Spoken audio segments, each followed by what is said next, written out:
screen. We have started recording, by the way, so nobody else could be heard except for me anyway. So when we'll go through defensive set plays today, it's going to be obviously in a goalkeeper's perspective. We will go over walls, direct, indirects.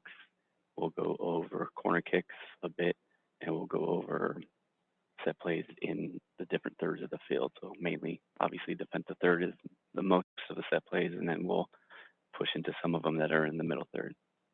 And so you'll see the screen. Like I said, we are recording this so that if you guys want, I could just send you the download and you can listen to it or look at the slides whenever you want to. That way, you're good. Are we going to the rooms today? I don't think we are. We might take a break because this will be a bit of a long one. So if you want me to send you to a room, go for it. But no, you're not going to the rooms.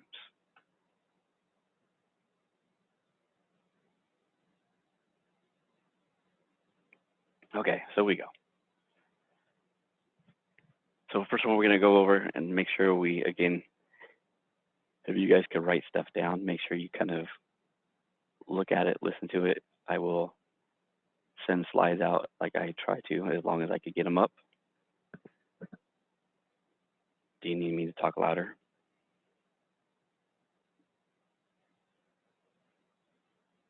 Anybody else cannot hear me? Are we good? Okay, as long as Dalton can hear us, we're good. So he doesn't hack us. So when we talk about corner kicks, so what we're gonna go over right now is, in the first part of it, is just a layout. We're gonna get into the point where we're at nowadays with the trends and try to figure out what's best for all of us. Most of this, what you'll see is obviously the 11v11. If any of you are still at the 9v9, then you might have a little bit of a difference in what this is going to look like.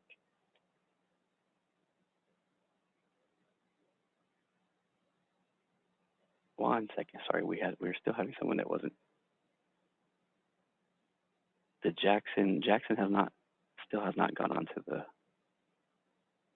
but he'll get there. Okay, so we had to send another link. Sorry about that. So we have the corner kick. So we have the ones that we see that are more of the man marking. Hopefully this trend is a little bit gone. It was for a few years where everybody wanted to just man mark, and we had nobody in these areas, and that was not fun for the goalkeepers that played maybe about 4 years ago and until now, obviously. We still have the man marking, but you'll see it's a little bit more mixed nowadays into kind of what we call zonal and man marking. You'll see that there are certain coaches that do want people on the post. Certain coaches think that they shouldn't have people on the post. We'll discuss that a little bit in a second, but we see this one's, you still have the kind of the man marking people, but you still have what we want is the zone. What we want to understand is that this place right here that you see my little laser, that's the most important spot. I need to make sure there's somebody always in this space. So the near post person, if they're going to be totally on the post, you might have this guy or girl might need to step in and cover that. The near post area is what we call it, is one of the hardest places for us to get to. So we want to make sure it's secured. You'll see if any of you watch games lately.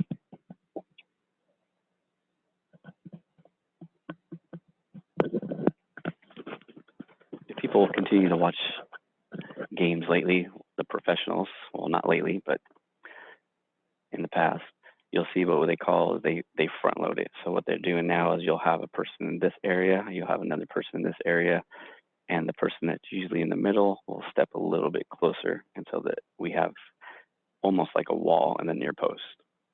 And so what that does, and what's good about this, is that now we're forcing anybody that wants to hit a ball in now has to lob it up in, which now we should be able to use our hands and come out and save higher than everybody else. It takes away us having to worry about the near post runners, and it takes away us having to worry about any type of low driven ball. So the more you'll see this more and more, but start to be aware of it, that this is something that you guys should make sure it's set up, that you have a person in the near post area and at the near post. And then depending on with the person. If you can see my little laser, the person that is hitting the ball. On this one, he's left-footed, so that would be going away.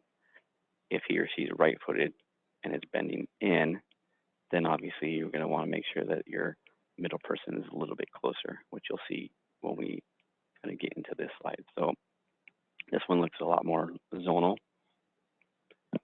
but this is what we were talking about. We have the two air people in this part. What's important to really understand as the goalkeepers is that if somebody wants to stand here, there's no reason for you to go mark them. Your job is to be here. If you want somebody to go mark that player, then that's somebody else's job. But it should not be this person's job. This person's job is to take care of this area so that no driven balls get through. So we need to make sure we understand that, because if I'm the coach on the other team, I'm going to put somebody here to see if you follow me. And if you follow me, now I can play it right in, and now I have runners going into that spot predetermined, and hopefully we can get a goal off of that. So it's important that we have these two players. And like we talked about, the middle player, depending if it's an in-swinging ball that's going inward, they might want to get a little bit closer. If it, like in this situation, it's out swinging, then you could keep them a little bit farther out. On this one, also, you have the zonal, where you'll have a far post area person as well as the far post person. Everybody else would be man marking whoever's available. Usually as we get older and we're able to scout, and if you're able to scout in college or at the higher levels, you already know who the people are that possibly are going to try to score.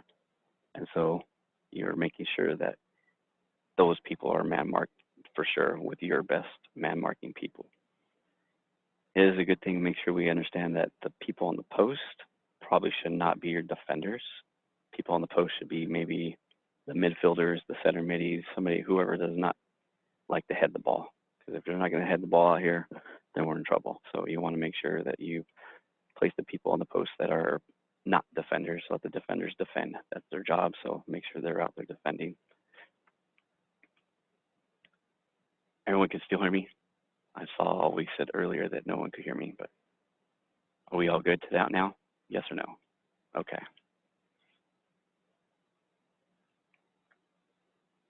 Jackson, you joined, you're in. Can you see the screen?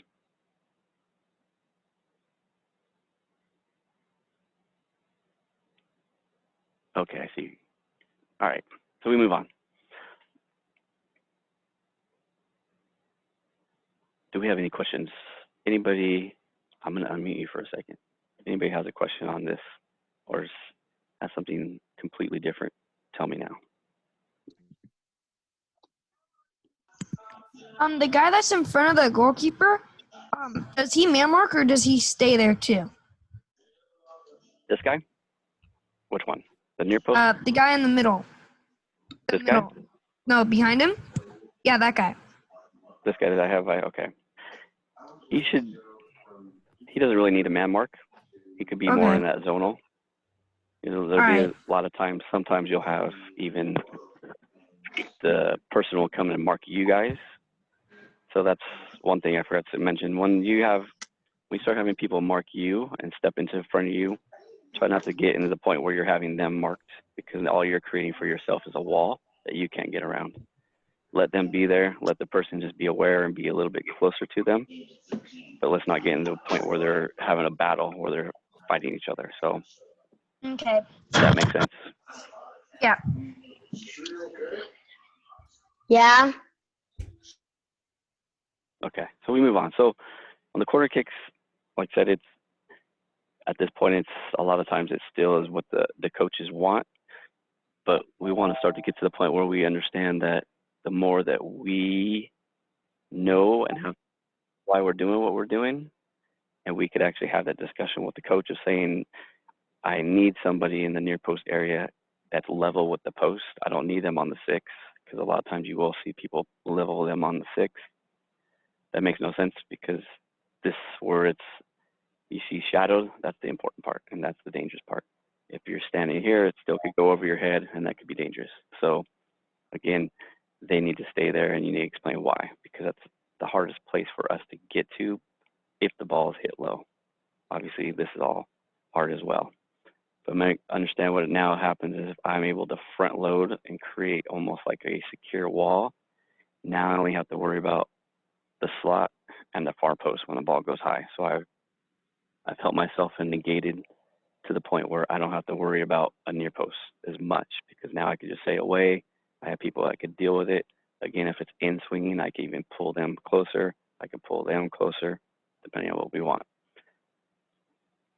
We will talk about, and we'll probably have to do it. We could talk about now because we have a lot we might forget later. So as we get older, and the older possibly will do this and might have done this, I'm not sure yet. But there is a play where as we get there, you'll see it, especially the professionals doing it more and more, is that they'll do what we call double duty. So if this is something you might want to write down, you might want to make sure you're aware of it, because I didn't make the slide for it. I tried to upload the game and it wouldn't work. So double duty means, so this guy is now possibly marking somewhere. So double duty would be a near post runner, near post person is maybe a little bit more off his line or her line, and far post person is now a little bit off their line, and this person is no longer there. They're out man marking. So now what double duty means is if a ball is hit inside and is going near post, then that's where he's going to be dealing with it. You'd have this post person step in and make the goal smaller. If the ball was hit far post, obviously he's prepared to help out if needed to go get it. But now, since the ball is far post, near post person doesn't need to stand in this space. He or she would step into the near post. So they're doing double duty is what they call it. They're guarding the post, but they're also guarding the space. Whereas the same thing is they're guarding the post and they're also guarding the space. Again, if it goes near post, they know that there's no reason for them to be out here anymore, so they would drop in and just help out. Anybody have any questions on that? I'm not drawing, by the way. I'm just using, can you guys see my laser? I'm not drawing.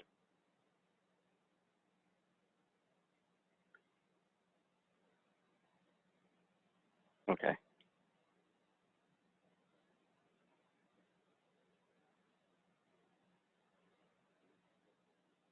Okay, I'm gonna mute. Anybody have questions on that? Wait, what? Anybody have questions on that one? No. Confused. Oh, good. So my older ones, if you're older, as you get to it, the double duty is huge, and it's something that you really want to work on, and obviously you need to work on this with your team. But if you're able to do double duty with at least one of the people, either the near post or the far post, then you're going to be much better off. Jeff, And how would you'll you suggest I ask the coach to practice that? What is that? How do we get the coach to practice this? Yeah, how should I ask to practice it? As in corners in general, or just the double duty. scenario? Yeah, that scenario. The double duty part? Yeah. It would have to be, so it would be explained. It would have to be explained to the point where what you're doing. So again, if you have just the two near post people, let's go back to this one. So let's say you just have the two near post people or the post people. It would have to be worked on that you start just hitting balls in practice. So if they hit it near post, they would be more to engage, and then this person would be stepped into the pole. If it was hit far post, this person should be stepped out to help out if needed, and then this person would just drop in. So you're just kind of working on making sure they understand that if they're not in the area and it's not dangerous for them, they drop at the post. If it's in the area that's dangerous for them, they should be engaging, trying to help out. So to get them to work on it, that's a whole different issue. We don't know if they always work on it. If you get them to work on it, perfect. If you get them to even work on corner kicks in general, that's an amazing part. How many of you guys actually work on corner kicks? At least on music. Not me. Since January, how many people actually work on corner kicks with their team? Did before the whole coronavirus. So you guys should be trying to do, we should be working on corner kicks probably at least once a month. And if you don't, depending on the time, obviously there's going to be times where you're not going to work on it because you're in a certain season, but every week you work on it? Good job, Damien. I don't believe you, though. All right, so we will move on because we have a lot to do on this one. So we're going back out. So we talk about walls.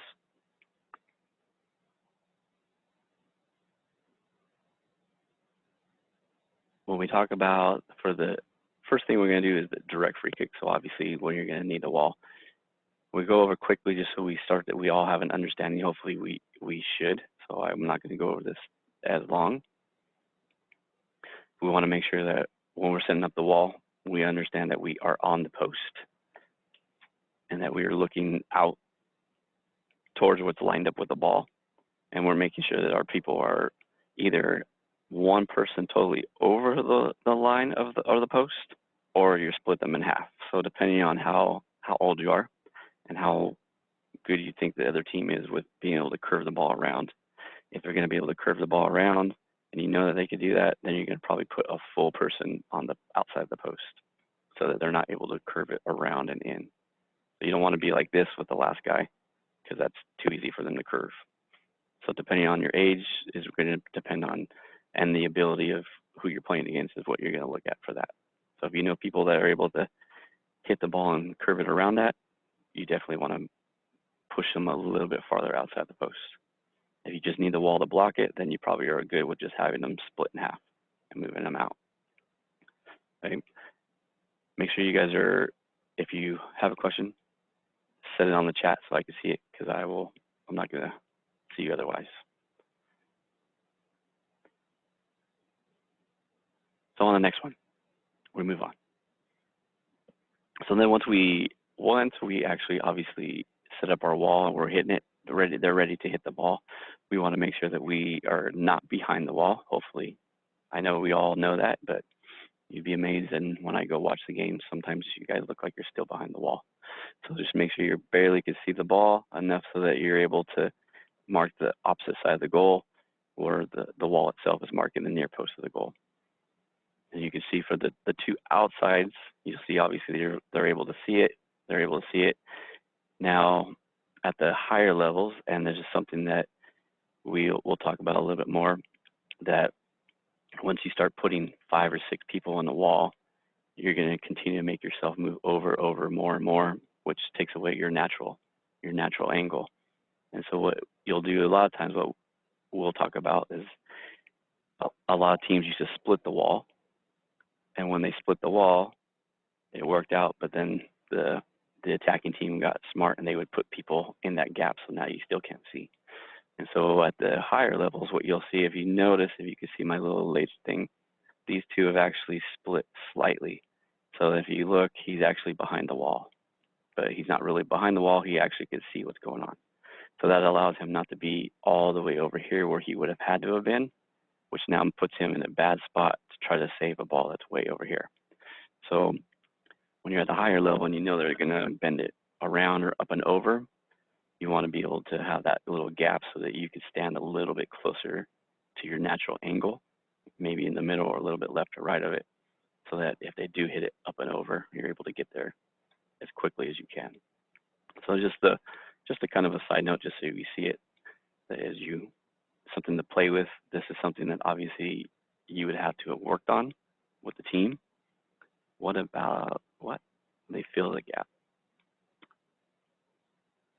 Yes, we'll talk about that when they fill the gap. So that's why we say that a lot of times the pros, you'll see that they've gotten smart about it, where they create a full-on wall, and then somebody will just split off slightly, just enough so there's a small gap, so it doesn't entice somebody to go stand in front of it, which people still do. But at the most part, if you do it and you can get away with it and you could have that, then go for it. If someone starts stepping in front of that, then you're going to have to move yourself over so you can see again. Oh, we will talk about that. We're just setting up the wall right now. We will talk about how many people need to be on the wall in just a second. So again, as long as you can see, like on the outside, it's perfect. And just remember, this is something to be aware of if needed. as you get older. Or if you're already old, then make sure you're there. Okay, so how many are on the wall, since G wants to know? What if the shot is from the middle? We will talk about that. Don't worry. We got it all. So you'll see the first one that we talked about, you'll see this little circle, my little pink circle there, magenta, whatever it is. So we always have a one-man wall at least, no matter where you're at. You should probably always have one man on the wall, just for the point that you want the ball, you want someone fronting the ball so they can't play short, they can't play direct. Do we want to have the wall jumping? You can, but it's kind of, it's more of the little hoppy thing is, I guess it could work. If you have people that are able to hit a ball up and over, then maybe it disrupts them a little bit, but that's kind of up to you guys. How do you know how far to separate the wall guy? You just want him separated slightly just so you can see. You're trying to make a slight gap, so you would have to, again, it would have to be worked on in practice, where you would say, so Jacob knows that he's the far post person, so I would say, Jacob, step one little step right, and that would create a slight gap, and now I can see. So again, it's not anything you could just be in the game and all of a sudden say, hey, everybody's split. They're not going to know what you're talking about. So that's why it's important that we talk about that in practice. Okay, so we have the one-man wall, again, obviously out there. And again, why? Like we just said. So you want to put somebody always in front of the wall. If you're looking at a spot where they're in what we call a crossing area, they're not shooting this ball. They're going to put them in for the cross. So you're just going to have one person out there so that you're able to step in into the cross, and then you're able to deal with the crossing situation. So as we move, we'll move along to all the way around it. So you have a two-man wall. Again, and now it's starting to get a little bit closer, right? So when we have our two-man wall, we're going to it helps create a bit of a wall now to block any type of shot that comes through. Is that second one a actual shooting area? Possibly not. But what's important that we as goalkeepers start understanding, because a lot of times coaches will say, you don't need to have two there. Or if the ball's way out here, you don't need to have two. So the whole purpose of having two is not necessarily to block the near post. The purpose to have two is to allow us to now stand in more of a natural crossing area, knowing that the near post is pretty much secured off a direct shot. So now I can stand where I need to stand for the cross, because this person's probably going to cross that ball in. Okay, so unless he's left-footed or she's left-footed and they want to bend it because they know something about you and you can't jump, then maybe they will. But more times than not, you're going to put two there just because, like I said, you're still in that crossing area. How many steps does the ref take? What? What did you ask, Dalton? Do I have to unmute you on that one? I have no clue what you're talking about. How far does the wall, like how far is the back wall? Like how many steps the ref takes? So 10 yards from the wall you're talking about? Is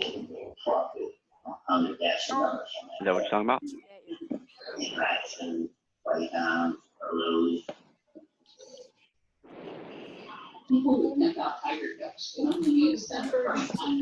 I didn't hear you. You're gone. Okay.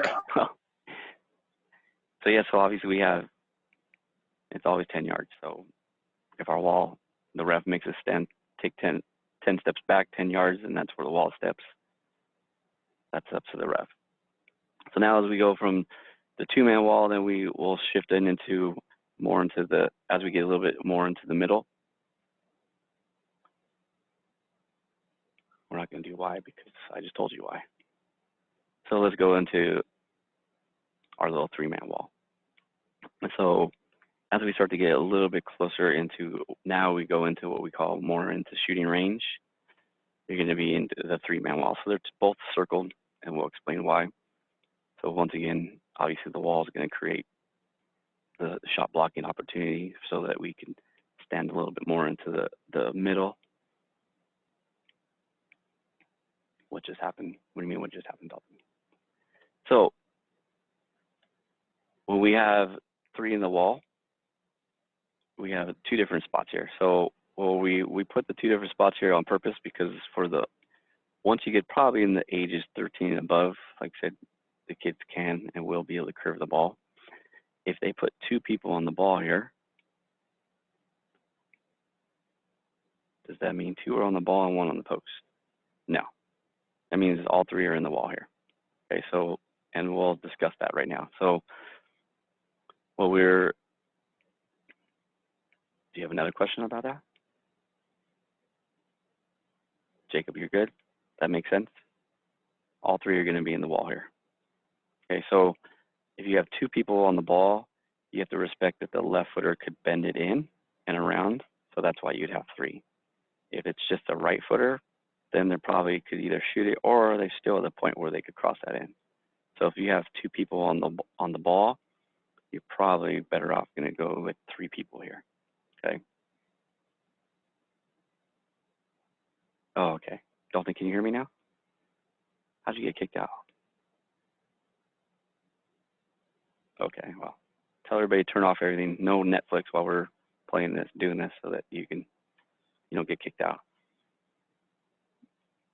So as we have the 2 people there, obviously, then that's why we said that we could put 3. As we were able to get closer and a little bit more definitely into a direct shot, then that's why you're going to put 3. So here into this spot, we're in the blue circle. If there was not 2 on the ball, and it's up to you guys. If he's left-footed or she's left-footed, you might want to put 3 because they might bend it in. If they're right-footed, then you're probably okay with putting 2. You can put 1, 2, and 1 just to be close to it, and we'll talk about that more. But at that point, 2 here or 3 here, definitely 3.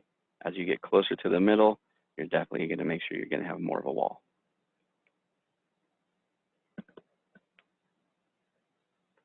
Let's move on.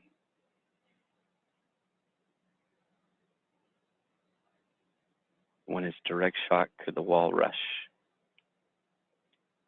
No. The ball should just stand there, and their job is just to block that shot. They don't need to rush. Okay. If they rush, then you're breaking the wall, and the ball could get through it, and that's where issues happen. So don't break the wall. If it's indirect, we'll talk about that. Then you can break the wall. Good job, G. Way to tell them to pay attention. Let's move on. So now we go into the 4-man wall. So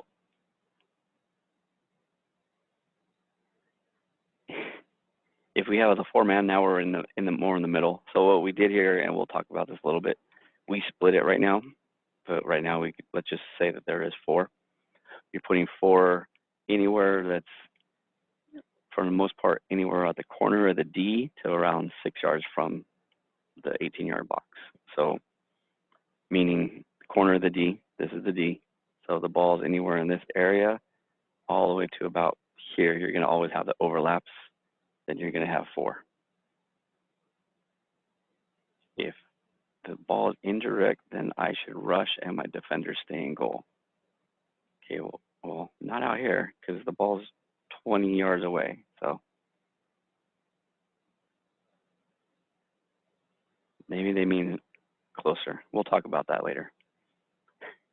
Leave that question for later if they still say that. Maybe you misunderstood. Once we discuss the indirect, then you can tell me if that's still right. And then the 5, we have the 5-man wall. So when we have our 5-man wall, basically the ball's in the middle of the goal. We put 5 there.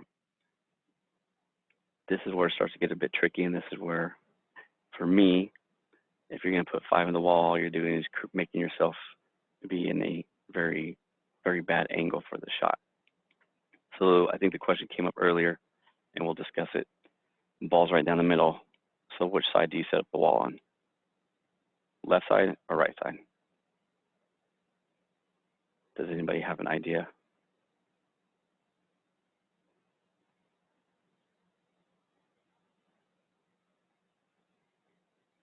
You don't want to be in the middle because then where do you stand?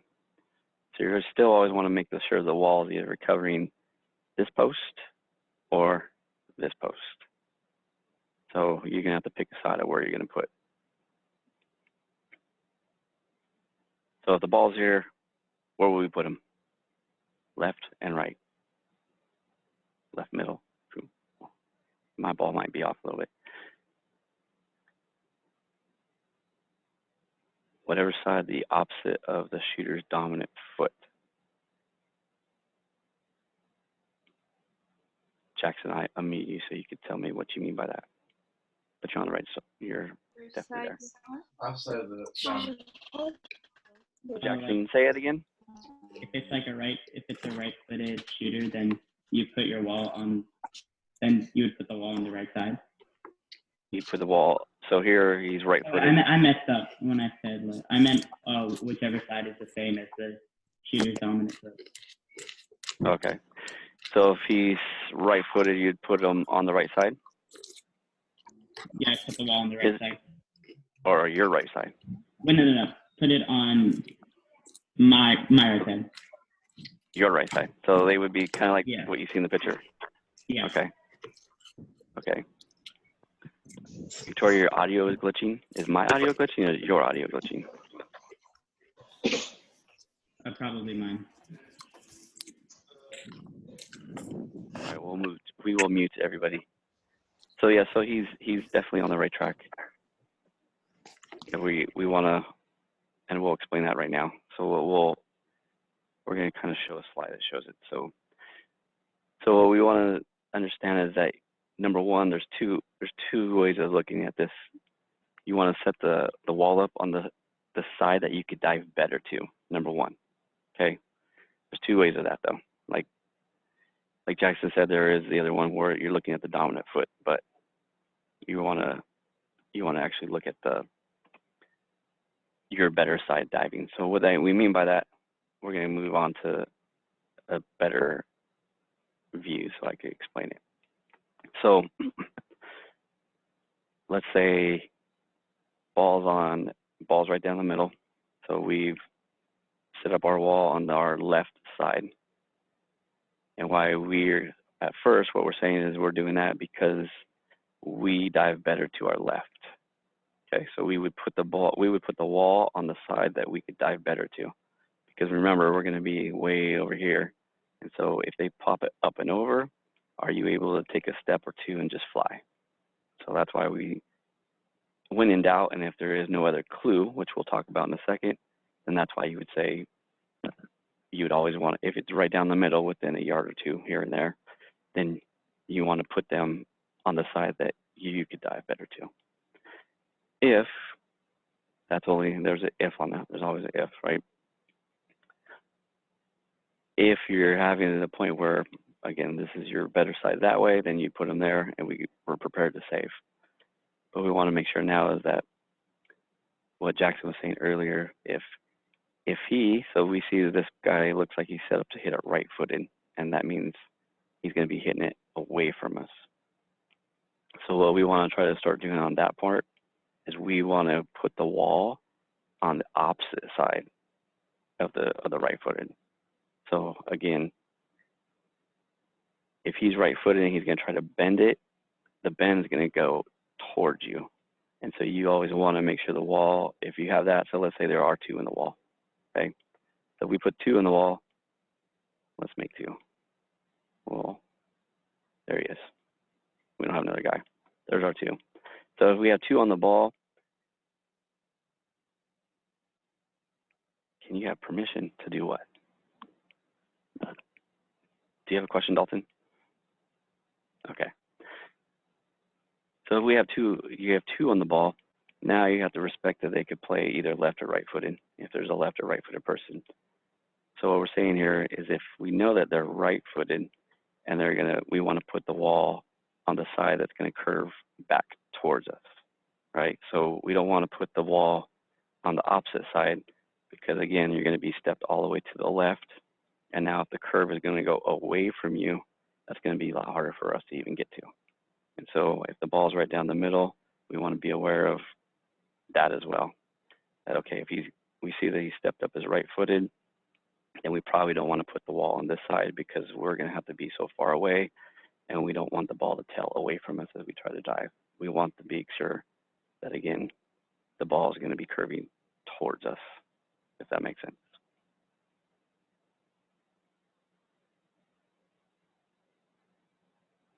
Okay.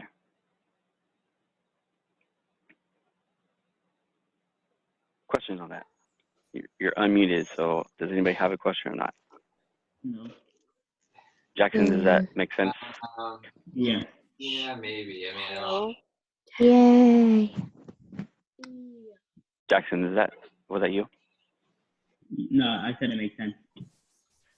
It did, okay.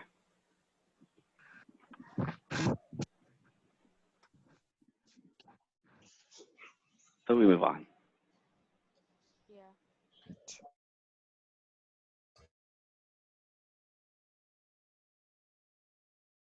So now we talk about the split wall. And if anyone's heard of that before, or you've been with me before, you know what the split wall is, and that's what we kind of show on that one slide where you saw 3 and 1. So when we talk about the split wall, so as you see here, you have 4 in the wall, so which makes you as the actual goalkeeper standing in what we call more of an unnatural angle. You're standing way over here for a ball that you know is going to be played up and over, so you're going to have to cover all that space. The closer we get into the middle, obviously the more players that are starting to go into the wall. So if we're able to actually split the wall to the point where now I have one person covering the direct shot near far post, and I have my 3 direct shot to the near post, I can stand in the gap. What's great about the split wall now, because they did change the rule, is that they're no longer allowed to put people in this gap next to the wall. Doesn't mean they can't put them in front, which they will try to do. And if they do that, then obviously this is not going to work out as much, and it's up to you to figure out if you're okay with keeping them there or if you need to move. If they do put people 2 in the wall, and they can't be close to the wall anymore, it can't be directly with the wall. They have to move them either behind the wall, which now they're offside, or in front of the wall. So the split wall works. It will work a lot better nowadays because of that, the new rule that they can't impede this. And now what it's saying is, again, we saw on the slide, if you notice the goalkeeper, how far he is a little bit to our left, and when we split it, he's more natural in the middle and in a natural shooting angle. You'll be surprised at how many times the ball goes straight in. And again, if you guys can't save a ball from, what is this, about 26 yards away, if you guys can't save a ball that's hit right at you 26 yards away, then you might have a bigger issue than dealing with set plays. So what we want to understand on the split walls is that at this point now, again, now you have the 5.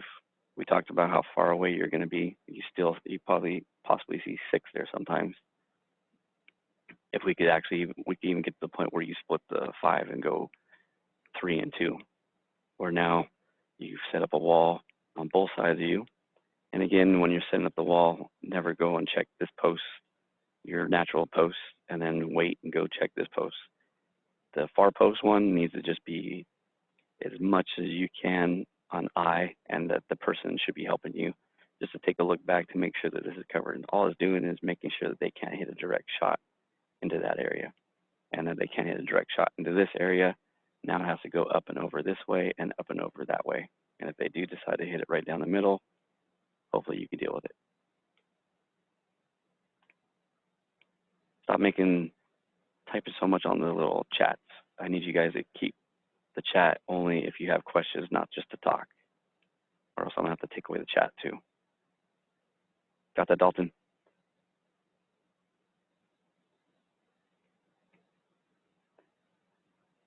So when we talk about the split wall, it is something, so you're unmuted. Does anybody have questions on it? Because that's something, if you were going to do the split wall, you definitely would have to work on this team. For the split wall, is it the same that like you put the side with greater numbers towards like what we discussed earlier, not which side to put it on? Yeah, it could be. So you could actually put the 3 here and 2 there, you mean?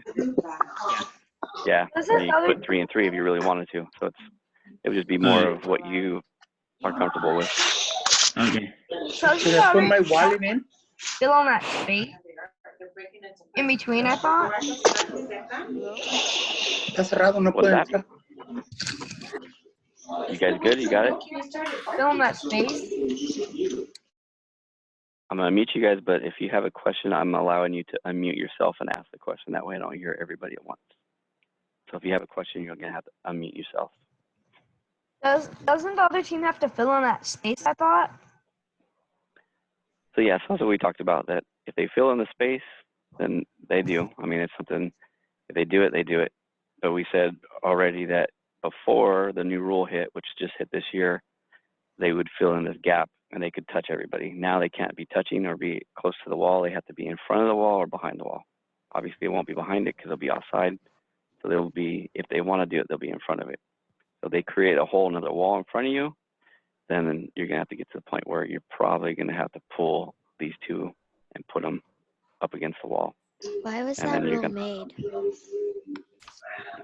because it got to the point where that, if you notice in the pro game, everyone was putting people on the wall and they were pushing and moving the wall and messing up the whole wall and impeding it too much. And so they created the wall, they created the rules so that there wasn't so much little disruption going on. Okay, so we will move on. So again, it's just something, the split wall is something to look into. It's something that's, it is a great little tool to have if your team actually works on it, because it is taking away the far post and it is also taking away the near post. So, and it allows us to have our natural angle a little bit better than usually. So now we'll go into our indirect. So those that thought they were gonna run all the way out to a kick, maybe this is what they were talking about. So again, indirect free kicks, you guys could unmute yourself if you have an answer, because I'm gonna ask you about it. Well, like I said earlier, my team said that I should be the one on the wall and I should rush. Okay. The guy would touch it. So that's probably if it's inside the box, and that's what we'll talk about now. Possibly. If it's outside the box, there's no way you're gonna run. Yeah. Okay. Robert, you have a question? Because you're unmuted. Okay. Okay, so indirect free kicks inside the penalty area. Obviously, the one we all know, that if you pick the ball up when they pass it back to you, it's a free kick. It's not a penalty kick. It's a free kick indirect. And it will be inside the 18, inside the box. Do you guys know all the, I believe there's like 6 of them. Do you guys, anybody know the indirect free kicks?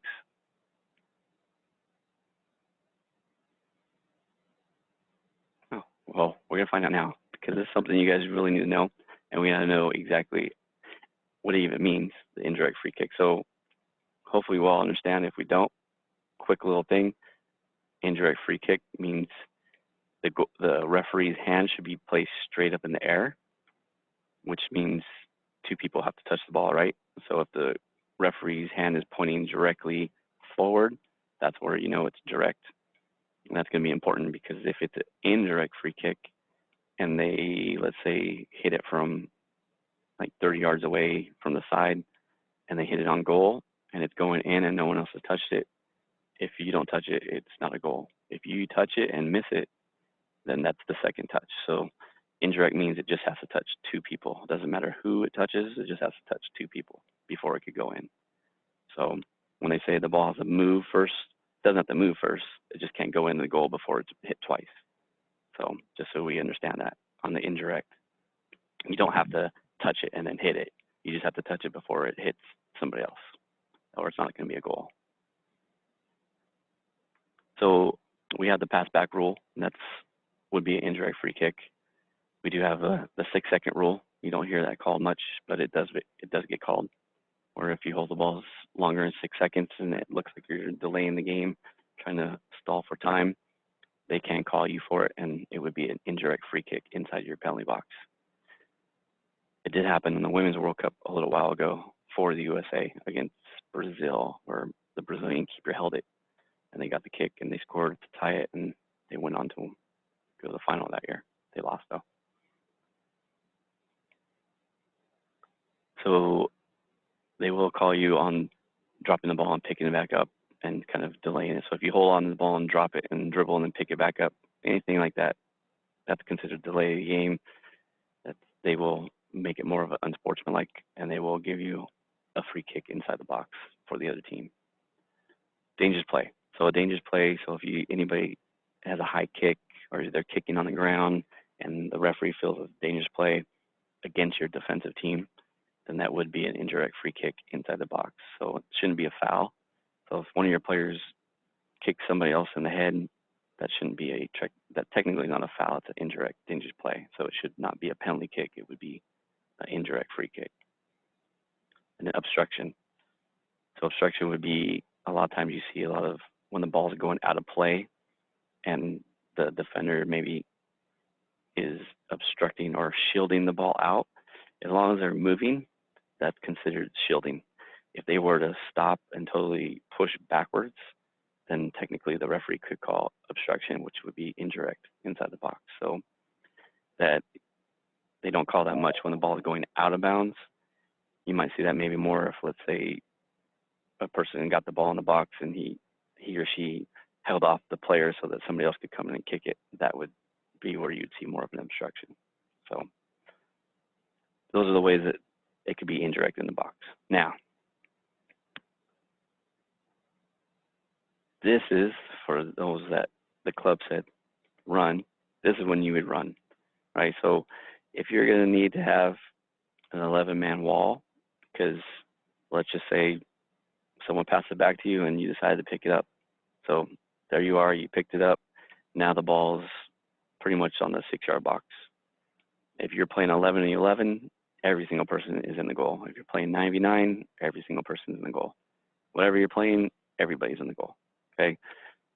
And just remember, or just so you guys understand, part of the 6-yard box, there's no foul inside the 6-yard box. So if you were to pick up the ball inside the 6, they have to put it outside the 6 by rule. So that's the whole purpose of the 6-yard box, not just for your goal kicks. Some refs don't know that, but so yeah. So if you were to pick it up anywhere inside the 6, they would have to be pushed at least outside the 6 for it to be a free kick. So now as we get to this point where you put everyone in the box, everybody's in the goal. Once the ball's touched, now that's when we talk about who should go. And that's where we say that the goalkeeper is actually going to be the one that takes off and would have to throw his body and do whatever it takes to just take one for the team once the ball's touched, and so you could deal with it. Okay? Everybody else needs to be staying as the wall. You're the one that could use your hands. You're the one that could throw your body. So you're the one, if that ball is anywhere from the 6, 8 yards away, depending on your speed, obviously. If you're not there very fast, then 8 yards might not be close enough for you guys. But once the ball's touched, you would take off and you would just be in the path of the ball and hopefully it hits you. If not, hopefully it deals with these guys. What's important to make sure we understand is that this has to be spoken to with the whole team, that nobody else goes. Not the people next to you, no, just you, because it's so close. We'll talk about that in a second, but you're on the path. Okay, so again, because it's only 6 yards away, you go.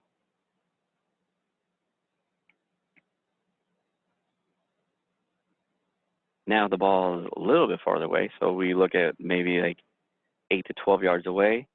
Now you're not going to put everybody in the wall. You're going to put maybe around 8 or 9 in the wall. If you only have 9 on the field, then you're putting maybe like 7 or 8 in the wall, 7 or 6 in the wall, depending on whatever it would be. And now whoever just asked that, who runs when the ball's touched. So now it would be the people next to you, okay? Because again, the ball is a little bit farther away. There's no way that you could probably run all the way out there. And the farther the ball is away, the more often they're able to possibly not just play it to these two people. They might just play a quick little pass to him to hit, or a quick little pass to him and hit. So we don't want you running and missing the angle. So now you would actually get to the point where the person on the left and right side of you would be the two that would go. And this has to be communicated. So you would be able to make sure they say, you go and you go. everybody else would stay. And so it's important that everybody else understands that they don't rush, they stay. If it's not worked on and it's not communicated, guess what? Once the ball is touched, everybody's running, and that's when the ball goes through somebody's leg or through somebody's little side, and it's a goal. That person runs, this person runs. Now the goalkeeper stays because the ball's a little bit farther away, and they would be able to dive if needed into that spot that it might be missed. But now you have a person running into this space of it, running at it. You have this space running at it, and it's taking away as much of a passing lane and shooting lane as possible. Does that make sense, Sandra? Well, if that's Sandra. You can unmute yourself if you guys have a question on that.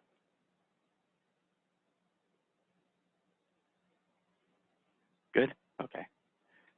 So again, these are things that they do happen. They don't happen as much as you would think.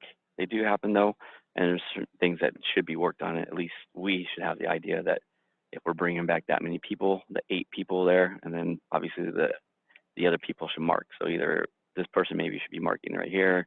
If you feel that that's close enough that this person can get to it, then you just make sure they mark whoever's the most dangerous at that point in time. If the ball is farther away, then we get to the point where we start making it a little bit of a regular wall. Maybe you have like a 7-man wall because the ball is about 13, so a little bit farther from the PK mark all the way inside the 18. Then you're going to have 6 or 7 in the wall. And you could split them, you could keep them all straight up, however you want it to go. And at that point in time, everybody that you, oh, who's muting you? We're muting you. Anybody that at this point in time, because you have people around enough, one of them would have to be the runners. Now you get to the point where the wall should not be moving. The wall should stay. You have enough people at this point that are off the wall that could go off the touch and run if needed. Okay, so we want to make sure we understand the difference on balls being closer, where the two of your outside, the person on the outside of you is just running, to the point where if it's farther up and inside the 18, that you just have a regular wall and everybody else should be running or moving. What would you do in the situation like to across goal? You mean from when the ball was like out on the side right here? You can unmute yourself if you have a question. They had the 2 on the wall, I believe.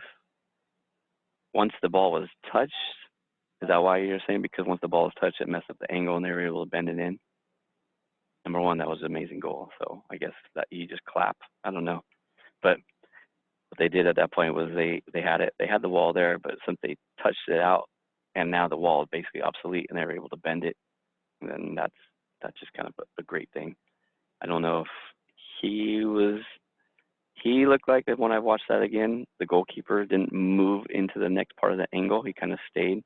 So maybe that could have helped where he would have known what to do. But I mean, at that point, the ball was hit so well, and that's not what he's ready for. He's ready for probably the crossing angle. And so they caught him by surprise, and that was he just clapped. That was in the Men's World Cup. Germany.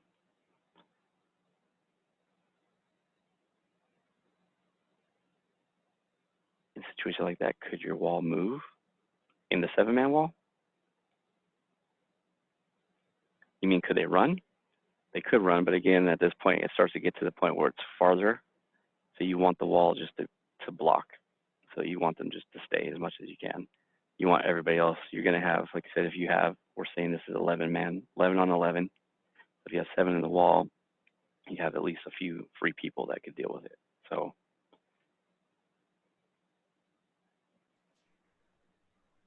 Oh, could you move the wall? On that situation, because the person touched it and then they stepped on, they moved the ball away from where the wall was blocking. And so there was no way that the wall could have moved. I mean, the wall could have ran towards it, yes, but again, it was just a freakish goal. So you're not going to see that happen very often. Okay, so we move on. So again, if you guys How come Dalton got again? Wonder why it was so quiet. We just let him back in. Okay, so if we have any questions, don't have any questions, we'll move on. Again, that's just something with your teams. If it's not practice, it should be at least brought up to the coach that, coach, what do we do when the ball's a free kick inside the 18? You know, this is what you learned and this is how you should do it. And if it is never talked about, then hopefully at least you guys have the remember a little bit of what we just said. If the person on the left or right of you are the ones that go, if it's farther away, if it's very, very close, then you're the one that's going. And if it's outside 13, 17 yards, then you're just setting up a wall that they could deal with it. All right, so now we're going into the crossing situation of a defensive set play. So those of you that were in the communication heard of this one a little bit, and we talked about this, but this one's huge, and this is something that we want to make sure, again, that we follow protocol, where we have a person that's not necessarily in a shooting angle. We're putting two in the wall once again because we want to make sure that we're able to step closer to this target area. Too many times we see that if the attacking players start getting inside the 18, then we're man marking inside the 18, and our number one goal is not to let anybody inside the 18. If the wall is outside the 18, everybody else should be at least on the 18, right? So as we go into following the protocol right away, we set up our wall. It should be quick because there's only two of them. We make sure that everyone's pushed up to the 18. Most of the time that happens nowadays, but again, you might have to still give a little talk and tell everybody that push up, right? Because for some reason, people still don't push up. As even in the older ones, they tend to kind of hang out maybe 16, 15 yards in. You want them to start on the 18 if the ball's in this area.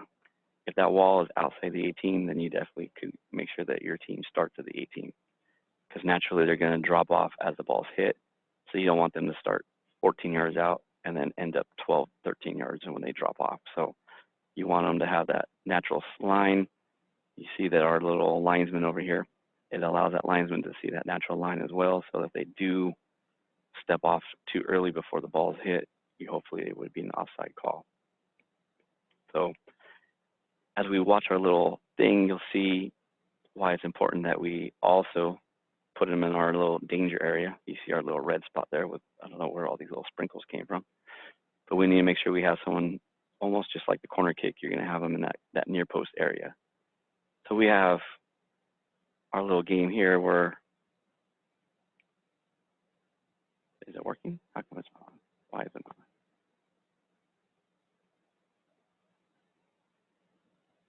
There we go. Okay. Oh, it got blurry. Nobody's in that near post area. She hits it right in the near post, and we score in our World Cup. So that was the women's last World Cup. If there are more opponents in your box, more than the team, do you just attach the wall or more out on the wall?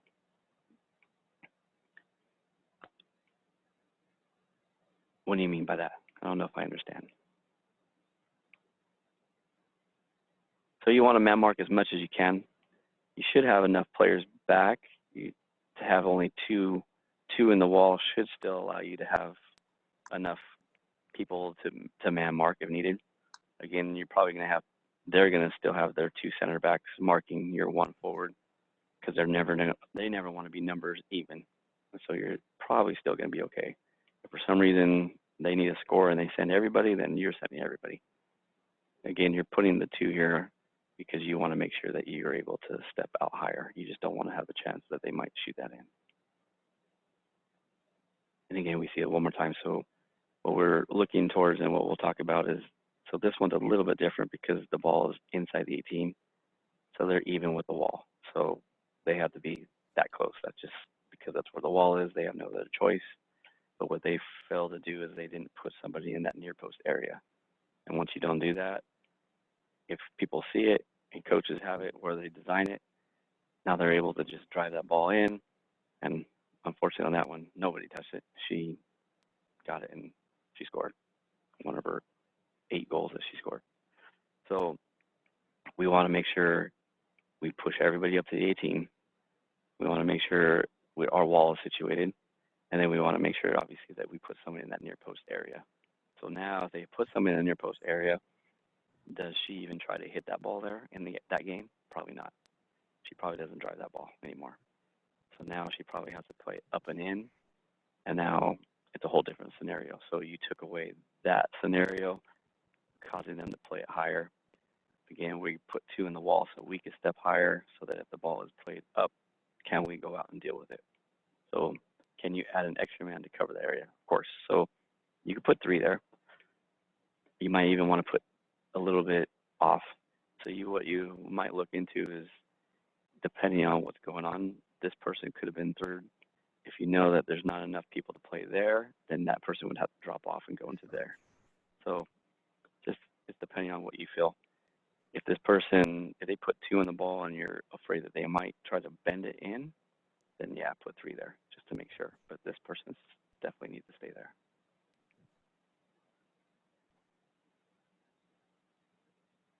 Make sense? We're good? So our protocol, again, just should, anytime there's a crossing area, so if they are in more of a crossing than a shooting area, anywhere that's diagonal from that post and farther out and into these spots, even into this spot, they're not shooting that ball. They're going to play it in. And at that point, you make sure you have a wall, you make sure you have a near post area, you make sure everybody is up to what we call more landmark. So it's much easier to tell everybody to step to the 18 than it is to tell everybody to step up. Everybody sees the 18.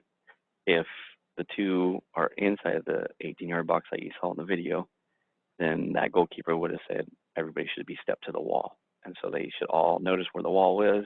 They all are in line with the wall. So now that's where the referee is looking. The referee can now see a direct path if anybody's going to be offside. So that's kind of our whole reasoning behind that. Any questions? So we move on. So we see it, as you see on this one, they actually do it. She does it to a T. She does it well. So she sets up the wall. You can see her setting up the wall. Obviously, when you have a good defenders and you're at the national level, your defender should be telling them to step and where to go.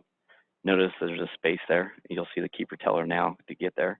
She pushes her over. Everything's set. They're perfect. So again, the teamwork works, that everyone hopefully has been working on this, and at the national level, you would hope that they work on this all the time. But we don't always get the opportunity, so we need to make sure if we haven't worked on it, we have to put the people there. If they're not going to do it for themselves, we got to make sure we follow that protocol. Wall, everybody stepped as high as possible, somebody in the near post area, and then we're ready to play. So that's huge. Make sure that we get that. Make sure you guys write that down, make a diagram, put all those little things I just explained to you right there. Follow the protocol, but that's huge. Questions?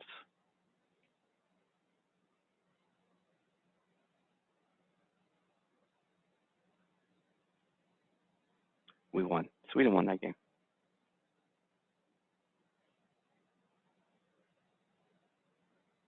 And then the older you are, you would hope your wall people kind of have an idea on where to be.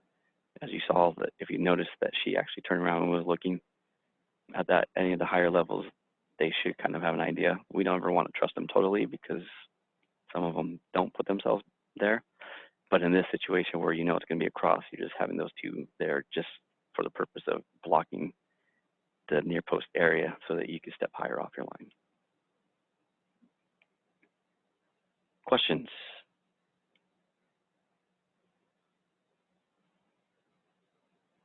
I'm unmuting you so you can.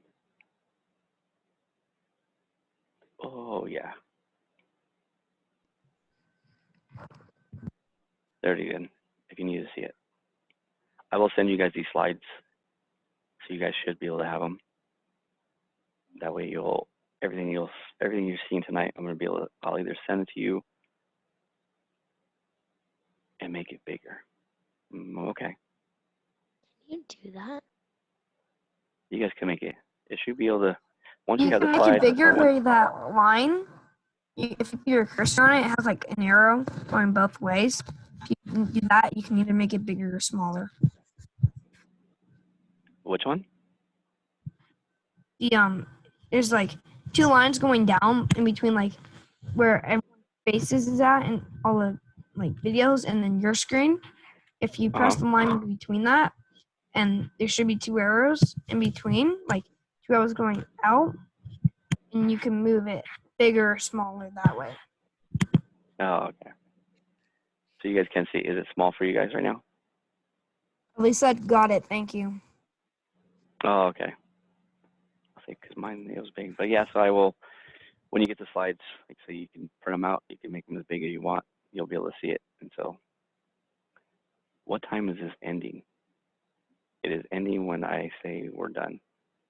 We're almost done. We're about to be done. You got somewhere to be? You're not supposed to go anywhere, so hopefully you're not. Okay, so other than that, we are now we will be done. Any questions on anything? Anybody need to see anything over again? No. All right. That's all we have today. Thank you guys. Thanks, Coach. Enjoy your week. Take You care. too. And then All right. I'll send this to you guys. Let me know if you guys don't get it. All right. All Thank right. you. Thank you. Bye. Thank you. Bye. Bye, Jeff. See you later. We talked about like. Bye. Thank you. See you later.